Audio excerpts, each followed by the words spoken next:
The Quotes or Dealing Rates window displays online market information such as dealing rates, spreads, high and low, open and close prices, and so on about the traded markets. It is divided into 4 tabs: Forex, Indices, Shares, and My Watchlist. The My Watchlist tab is where you can add or remove instruments whose quotes you wish to monitor, no matter whether they fall into any of the other categories.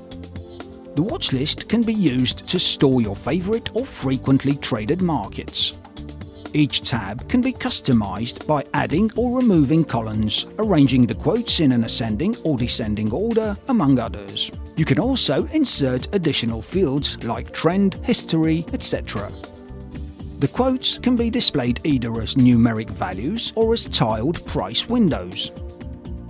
The Sentiments feature allows you to see how other clients are trading that market and what their preferences are at any given time. Click on the ribbon at the bottom of each price window and it will expand into a drop-down to give you the percentage of buyers and sellers arranged into different categories: all traders, top traders, all positions, and top traders' positions.